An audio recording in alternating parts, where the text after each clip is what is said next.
Hey everyone, my name is Dr. Dolores Tarver. I'm a licensed psychologist here in Georgia, and it is time for the TT Time with Dr. Tarver is a wellness-based podcast.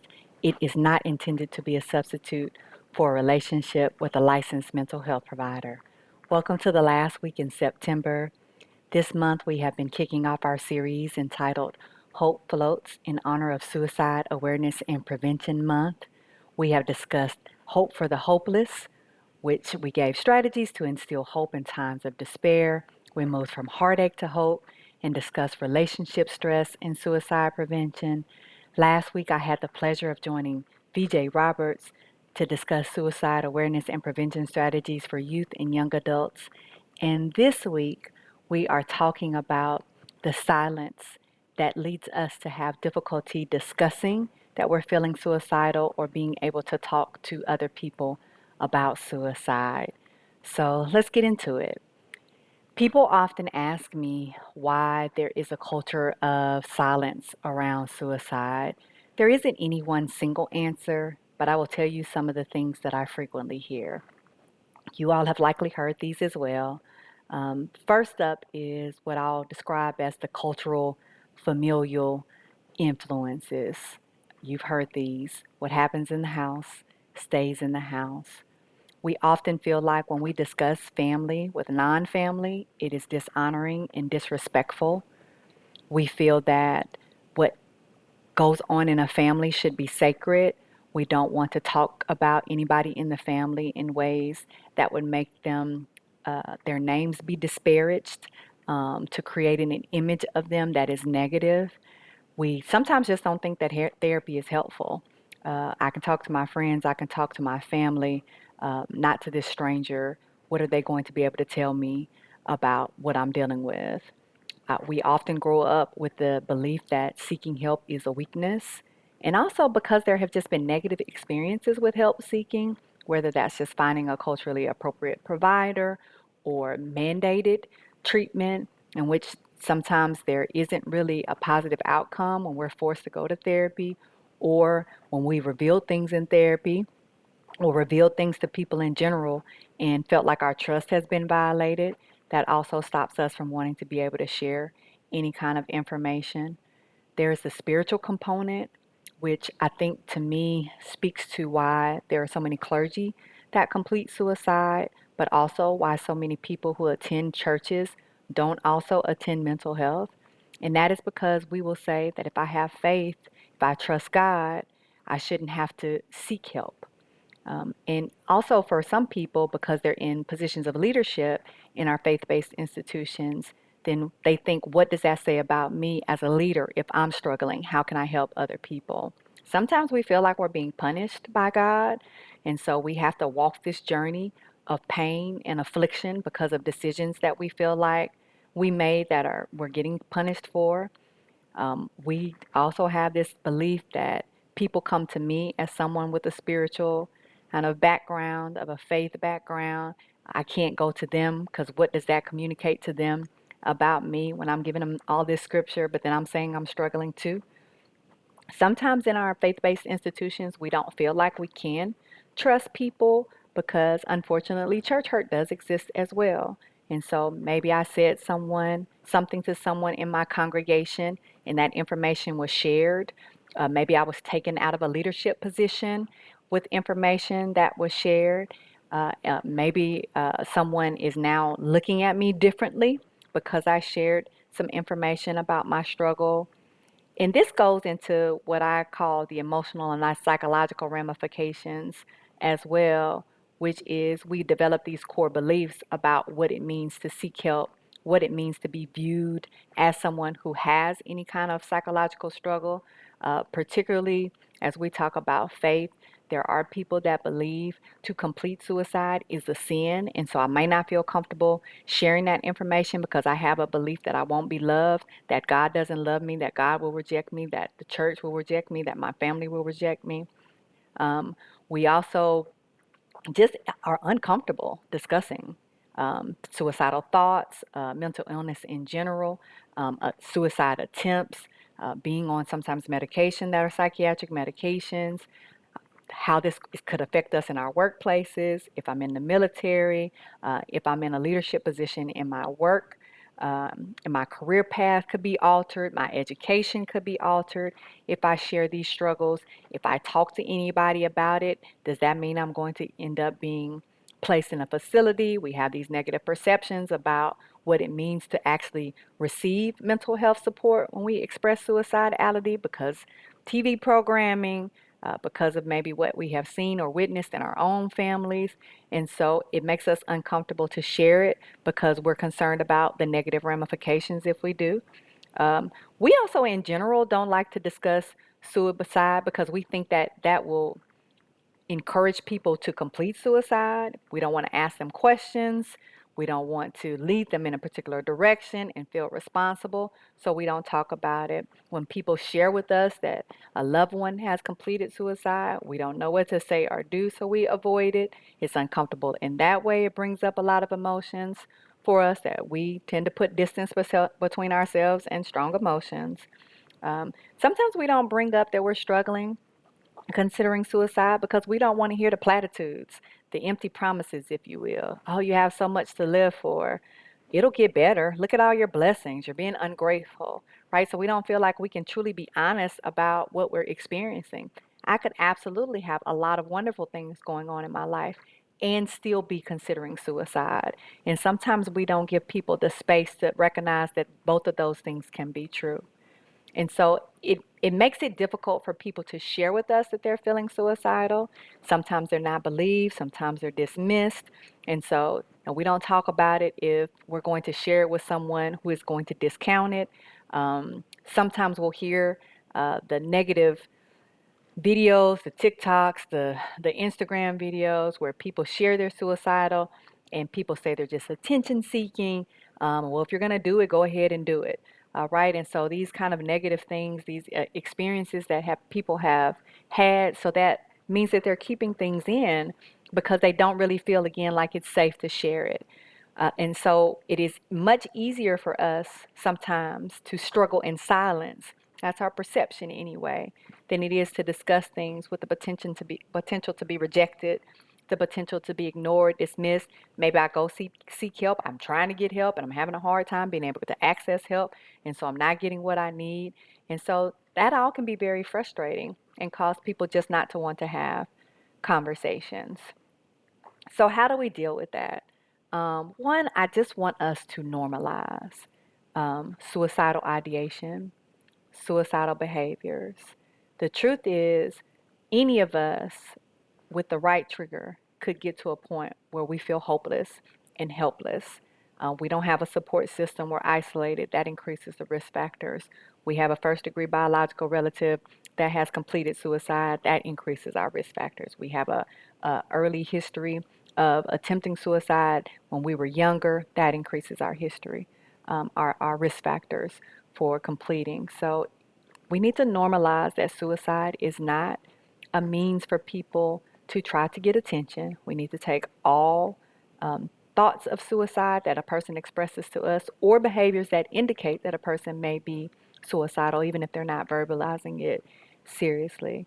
So we do need to discuss family history. We need to understand if there is some risk in the family. We do need to understand if we have other people in the family who have completed suicide. And this is what breaking from that silence does, is it gives us the opportunity to put resources in place so that we're not in a situation, because we think if we don't talk about it, it won't happen. Okay, so if I don't tell you that Uncle Ernest completed suicide around your age, then you won't know, and so that means you're not at risk. That's not what that means at all. When we share information, that's what actually reduces our risk. And it is important for us to understand risk factors for suicide, that we talk about risk factors for suicide as a family, that we talk about risk factors for suicide when we go to our annual exams with our primary care physicians, that we talk about risk factors for suicide in our churches so that everybody can understand their risk. Because once we understand our risk, then we can get the right things in place to be able to help, right? So we talked previously about developing skills is an important part of being able to manage suicidal thoughts and to decrease suicidal behaviors. We do have to be honest with people. There are going to be struggles in our lives. regardless of the amount of resources you have, with regard to financial resources, the amount of friends you have, how you're doing in your career, your leadership positions, your faith, your church home, all of those things can be great and you can still struggle. And we need to normalize that people can struggle, even when other people may look and say, you have so much, because suicide is not something that is just based on one thing. We know that it can be environmental. We know it can be a biological or genetic component to it. We also know that it can be situational. And so it's important for us to normalize that there is going to be challenges. It is important for us to discuss spirituality and mental health so that one doesn't feel like they have to be separate, along with physical health. They all go together. And so we want to normalize what wellness looks like: spiritual wellness, physical wellness, mental wellness.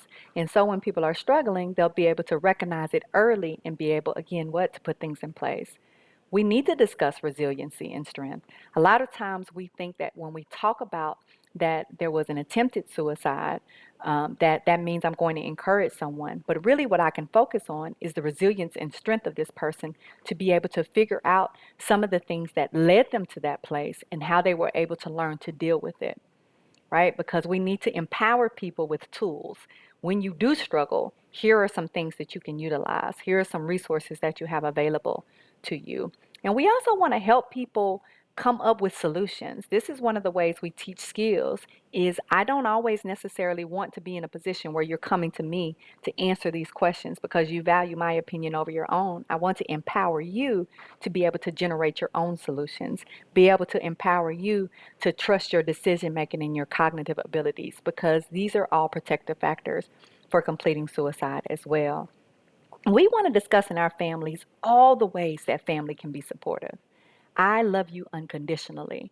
So I am going to support you in all of the things you struggle with and all of the things you're great at, and even the times in between, right? And so we can absolutely, as families, discuss this doesn't mean you're not going to be a part of the family. We don't consider this as a violation when you're talking about that we may be some of the things you're struggling with, because we know relationships are one of the risk factors. It can be positive in terms of support, but it also can be a risk factor in terms of my relationships are not in a good place. That puts me at higher risk for suicide. So if you need to go in and talk about me and we need to work on some things as a family, we need to have a family counseling session. Let's normalize that in our families. Let's discuss the distortions that lead to helpless thinking, hopelessness, and replace them with positive thoughts. What's the evidence that you have to support that? Here are all of the ways that we love you. Here are all of the ways that you're worthy. And we separate worth and value from things, because a lot of times this is why people begin to feel like when things are out of balance or they no longer have them, they aren't loved anymore. They don't have any value. Is because we've attached worth to items. We've attached worth to status. We've attached worth to position. We've attached worth to accomplishments. We've attached worth to who you are connected to. So when you're in a certain group of friends and you're considered popular, or if you're dating, or if you're married, and so if those things aren't present, then that means I don't have any value. I don't have any worth anymore. Why am I here, right? So we want to make sure that we're normalizing that you are worthy simply because of who you are, not what you have or what you do. We also, as families, want to just teach forgiveness and grace, that you can make a mistake and be forgiven, that you can make a mistake and be loved, that you can make a mistake and still have an opportunity to earn trust back, that we give people grace in their struggle, that we normalize, hey, you have a mental illness, you have a substance abuse, an addiction that you're dealing with, you need help and support, right?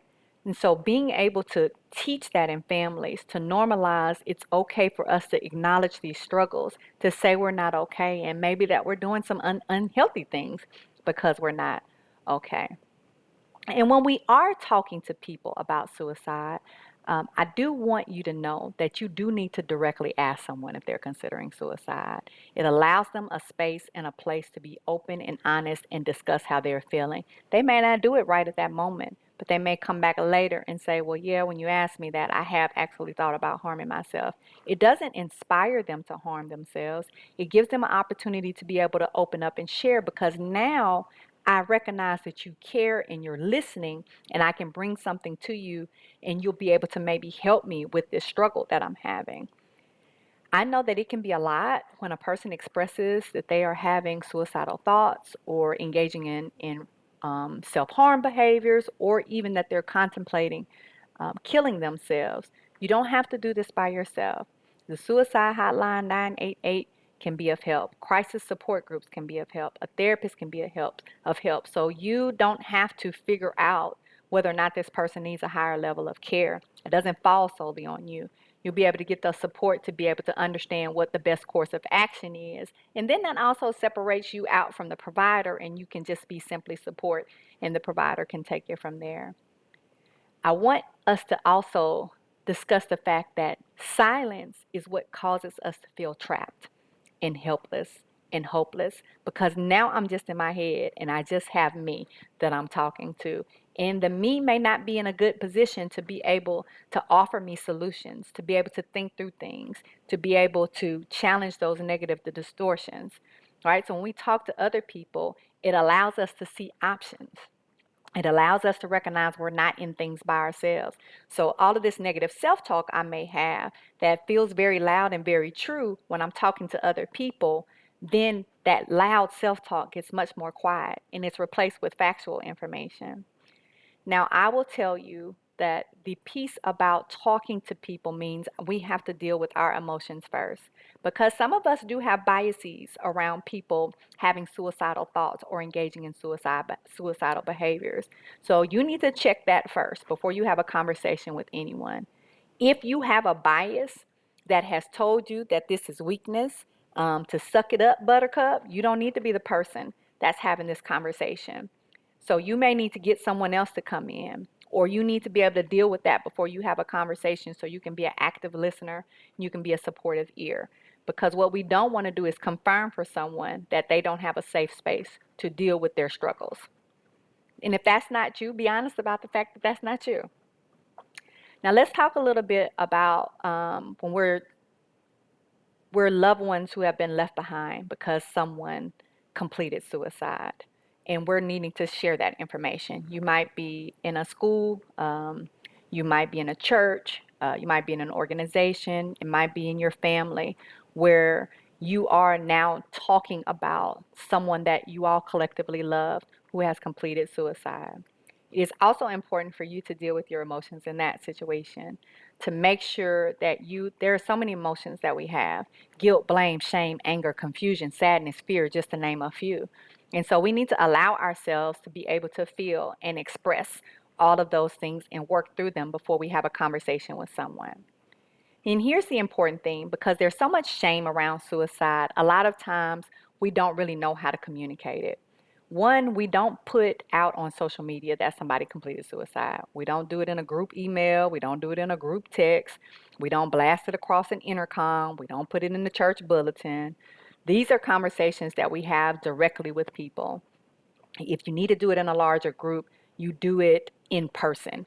That doesn't need to be anything somebody's getting on the call line, right? Because we want to make sure that wherever a person is, if they need support, they're able to get that support, that we're able to see them, but we're able to address what their needs are. Right? We want to be honest, but we don't want to give a lot of details about how the person completed the suicide. Now, this is when we will sometimes see people mimic suicidal behaviors, because they see, oh, wow, look at how all these people felt about this person when they died.